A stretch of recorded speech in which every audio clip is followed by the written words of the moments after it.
కాసుల వర్షంతో కలకలలాడాల్సిన box office డీలా పడిపోయింది. ఒక్క స్టార్ హీరో సినిమా లేకపోవడం, వచ్చిన చిన్న చితక సినిమాలు కూడా పెద్దగా ప్రభావం చూపించకపోవడంతో బాక్స్ ఆఫీస్ డీలా పడిపోయింది. సమ్మర్ అంటే సినిమాలకు పండగే, పిల్లలకు స్కూళ్లకు హాలిడేస్ ఉంటాయి. చాలా మందికి సమ్మర్ లో కాస్త ఫ్రీగా ఉంటారు. ఈ సమయంలో సినిమాలు చూడటానికి ఎక్కువ ఇష్టపడతారు. అందుకే ఈ సీజన్ లో సినిమా విడుదలైన బాక్స్ ఆఫీస్ వద్ద షేక్ చేస్తుంది.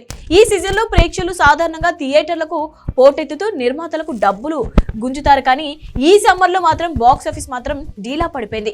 గత కొన్ని వారాల నుండి చెప్పుకోదగిన విడుదలలు లేవు.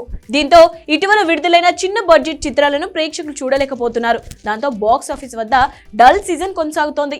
ఈ వారాంతంలో 2 సినిమాలు విడుదలకు సిద్ధంగా ఉన్నాయి. అందులో ఒకటైన రాజు యాదవ్ నటించిన జబర్దస్త్ ఫిల్మ్ శ్రీను ఇప్పటికే కొట్టుకుపోయాడు.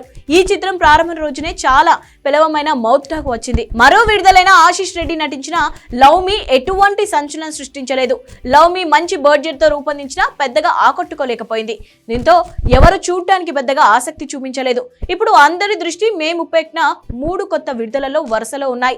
విశ్వక్సేన్ నటించిన గ్యాంగ్స్ ఆఫ్ గోదావరి, కార్తికేయ నటించిన బజే వాయువేగం, ఆనంద్ దేవరకొండ నటించిన గంగం గణేశ ఒకే రోజు తమ అదృష్టాన్ని పరీక్షించుకోనున్నారు. ఈ 3 సినిమాలు ఆయా హీరోలకు చాలా కీలకం కాబట్టి వాటికి హిట్ అవసరం. విజేతగా ఎవరు నిలుస్తారనేది ఆసక్తికరంగా మారింది. మరి వీళ్ళైన బాక్స్ ఆఫీస్లను నిలబెడతారో లేదో చూడాలి.